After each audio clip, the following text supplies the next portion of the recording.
Hello good evening students, कैसे हो सभी? यूँ बढ़िया होंगे। चलिए, तो इतिहास, हिस्ट्री, स्पेशल हिस्ट्री फाउंडेशन पढ़ रहे हैं हम लोग। तो हम लोग प्राग ऐतिहासिक पढ़ चुके हैं। आज हम लोग पढ़ेंगे आदि ऐतिहासिक काल। ठीक है, इस काल को हम लोग बोलते हैं आदि ऐतिहासिक काल, या इस काल को हम लोग बोलते हैं सिंधु घाटी सभ्यता। इसकी जो जानकारी है, देखो, सबसे पहले तो सिंधु घाटी सभ्यता जो है, इसको हम लोग आदि ऐतिहासिक काल कहते हैं। कौन सा काल?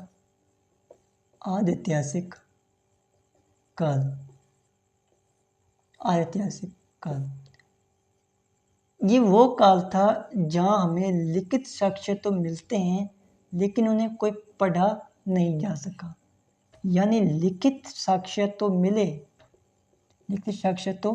मिले, लेकिन इन्हें कोई पढ़ नहीं पाया।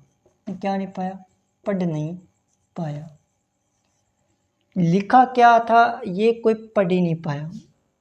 ठीक है, तो सिंधु घाटी सभ्यता जो थी, हमें इसमें लिखित साक्ष्य तो मिलते हैं लेकिन पढ़ा नहीं जा सका।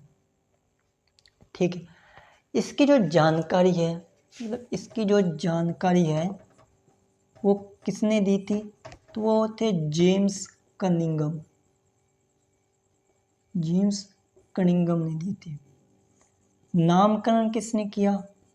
तो चार्ल्स मेसन जो है, इसने नामकरण किया। चार्ल्स मेसन ने नामकरण किया। सर्वेक्षण की मैं बात करूं कि इसका जो सर्वेक्षण किसने किया, तो वो थे जॉन मार्शल। कौन थे? John Marshall. और लास्टली इसकी जो खुदाई है वो किसने की? वो थे आपके दयाराम साहनी। ठीक है, दयाराम साहनी। तो जानकारी हमें जेम्स कनिंघम ने दी थी, नामकरण चार्ल्स मेसन ने किया, और सर्वेक्षण जॉन मार्शल, जबकि खुदाई जो है दयाराम साहनी ने की। और इसका मैं आकार की बात करूं, या इसकी जो कहाँ तक फैली हुई थी ये सभ्यता, अगर उसकी बात की जाए, तो ये सभ्यता जो है, ये कम से कम 13 वर्ग क्यूब तक इसका क्या है, एरिया यानी कि क्षेत्र था। इतनी ये फैली हुई थी। ठीक है, और इसका जो आकार जो है, ये कैसा था? तो ये था त्रिभुजाकार। यानी कुछ क्या, इसके कुछ जैसे मोहनजोदड़ो, चंदहुदड़ो, तो ये शहर जो है, ये कहाँ मिले हैं? ये हमें मिलते हैं पाकिस्तान के अंदर। इसलिए हम कह सकते, देखो, इससे इस टाइप से क्या थी, उसका आकार था। कुछ भारत में मिले और कुछ हमें पाकिस्तान में मिले। ठीक है, सिंधु घाटी सभ्यता की अगर मैं बात करूं, तो इसकी सबसे पहले जो शहर मिला था, वो मिला था हमें हड़प्पा। क्या मिला? हड़प्पा। तो सबसे पहले हमें कौन सा स्थान मिला? सबसे पहले मिला था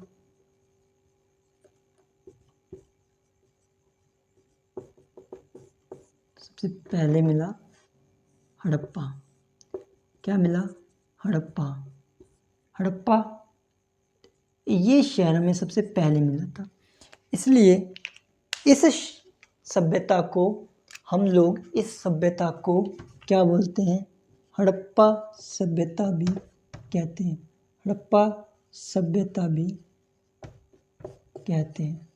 ठीक है, तो सिंधु घाटी सभ्यता को किस नाम से जाना जाता है? तो हड़प्पा सभ्यता के नाम से जाना जाता है। हड़प्पा सभ्यता यदि सिंधु घाटी सभ्यता में सबसे पहले मिलने वाली सभ्यता थी, या सबसे पहले मिलने वाला शहर था। सिंधु घाटी सभ्यता की मैं सबसे पहले उत्तरी इन शहरों की बात करूं कि सबसे उत्तरी शहर कौन सा था, सबसे दक्षिणी कौन सा था, या सबसे पूर्व में या सबसे पश्चिम में कौन सा था, तो ये दिशाएं आपको पता ही होगी। सिंधु घाटी सभ्यता का सबसे उत्तरी शहर जो था, उत्तरी, दक्षिणी, पूर्वी, पश्चिमी, सबसे उत्तरी शहर जो मिला है वो है मांडा। क्या है? मांडा। मांडा किस नदी के किनारे था? तो मांडा था चेनाब नदी। कभी कभार नदियों भी पूछ ही लेता है, ठीक है, कि मांडा किस नदी के किनारे। और पूर्व में जो शहर मिला है वो है आपका आलमगीरपुर। किस नदी के किनारे? हिंडन नदी के किनारे। दक्षिण में जो शहर मिला है वो था दहमाबाद। किस नदी के किनारे?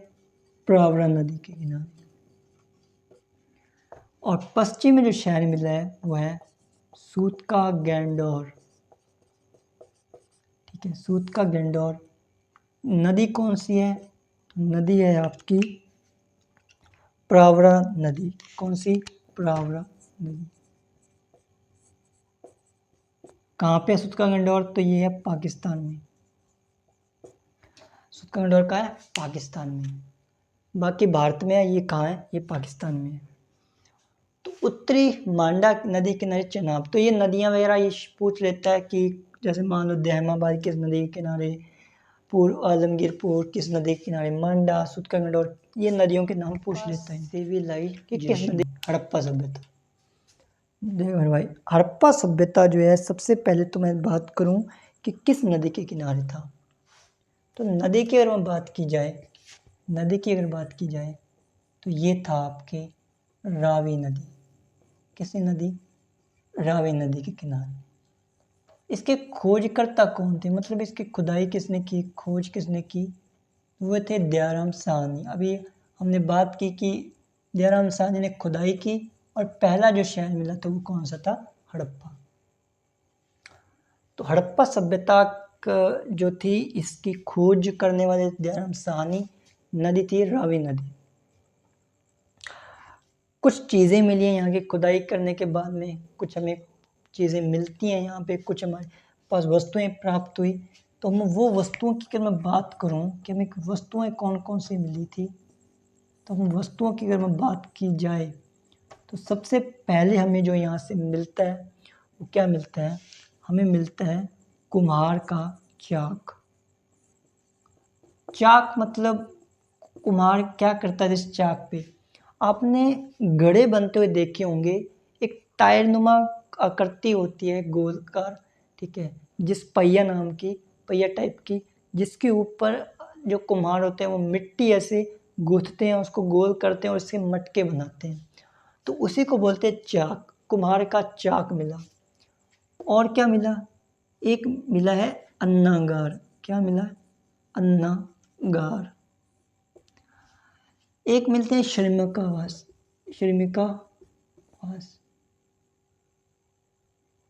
श्रमिकावास मतलब श्रमिक जो लेबर होती है, लेबर के आराम करने की जो जगह है वो उसको बोलते हैं श्रमिकावास।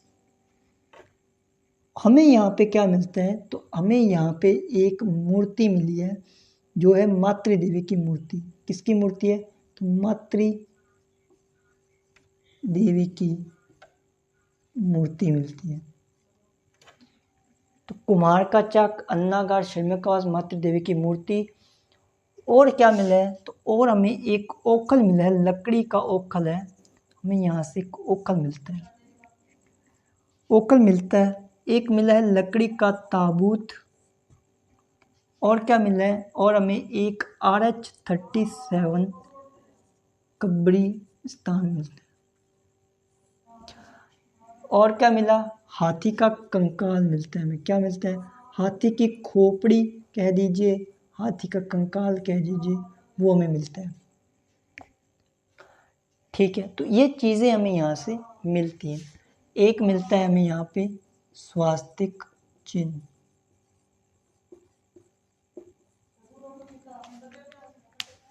ठीक है, तो हड़प्पा सभ्यता के अंदर इतने सब चीज़ें हमें मिली हैं। ठीक, हड़प्पा सभ्यता की खोज से लेकर के नदी है रावी नदी, खोजकर्ता दयाराम साहनी, वस्तुएं क्या क्या मिली? कुम्हार का चाक। अब इनको याद कैसे करना है? तो याद करने के लिए आप क्या करो, इनको रिलेट करो, इनकी स्टोरी बनाओ, कहानी बनाओ। कैसे? सुनो। कुम्हार का चाक। अब कुम्हार क्या करता है चाक पे? मेहनत करेगा, मेहनत करके घड़े बनाएगा, काम करता है हमारा, श्रम करता है। अब श्रम करता है, मेहनत करता है, तो कुम्हार का चाक, यहाँ पे अब वो घड़े बनाता है तो कुम्हार का चाक मिला। अब काम करते करते भूख लग जाती है, तो भूख लग गई तो क्या खाएगा? अन्न। अन्न खाता है। और अन्न कहाँ से मिलेगा? अन्नागार से। कहाँ से मिलेगा? अन्नागार से।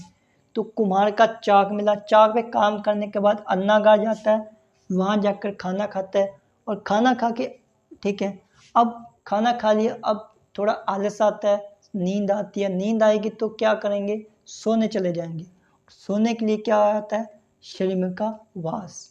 लेबर, जो लेबर के आराम करने की जगह श्रमिकावास, वहाँ गया। तो कुम्हार का चाक, अन्नागार, श्रमिकावास, ठीक है। ये 3 चीज़ें हमें यहाँ से मिली। और मातृदेवी की मूर्ति, ठीक है, मातृदेवी की मूर्ति। तो मातृदेवी की मूर्ति को कैसे रिलेट करना है मुझे ये देखो, यहाँ से यहाँ तक रिलेट कर लिया हमने कि कुम्हार चाक पे काम करेगा तो कुम्हार का चाक, खाना खाएगा उसके लिए अन्नागार चाहिए, अन्नागार। अब खाना खाने के बाद में वो आराम करेगा तो उसके लिए श्रमिकावास। तो 3 ये रिलेट हो गए। अब इससे आगे अलग कहानी, अलग कहानी क्या है कि मातृदेवी की मूर्ति, मातृदेवी की मूर्ति को उठाओ, उठा के ओखली में डाल दो। मातृदेवी की मूर्ति को उठाओ, ओखली में डाल दो, और उसको अच्छी तरह से कूट को पीटो, अच्छी तरह से कूट पीट के उसका पाउडर बनाओ। पाउडर बना करके ओखली में कूटा आराम से, और उसके बाद में उसे ताबूत में बंद कर दो। क्या कर दो? ताबूत में बंद कर दो। और ताबूत में बंद करके, ठीक है, RH-37 कब्रिस्तान में ले जाकर दफन कर दो। ठीक है, किसके साथ में? तो हाथी की खोपड़ी के साथ में। इतना रिलेट हो गया, ऐसे इसको याद कर सकते हो। कुम्हार का चाक, अन्नागार, श्रमिकावास, मातृदेवी की मूर्ति, ओखल, ठीक है, RH-30 कब्रिस्तान, ताबूत और हाथी का कंकाल, ये हमें यहाँ से मिलता है। और लास्ट में स्वास्तिक चिन्ह, और ऊपर क्या लगा दो? स्वास्तिक चिन्ह लगा दो। ठीक है, इतना आपको याद करना है। तो हड़प्पा सभ्यता के मंदिर, इतने सब चीज़ें आपको याद रखनी है। ठीक है भाई, अगली सभ्यता जो है, अगली सभ्यता कल पढ़ेंगे। ठीक है, हड़प्पा सभ्यता हमने कंप्लीट पढ़ ली है, अब हम आगे पढ़ेंगे कल। ठीक है, इतनी ये चीज़ आपको याद रखनी है, जितना पढ़ा दिया है उसको आपको अच्छे से रिवाइज कर देना है।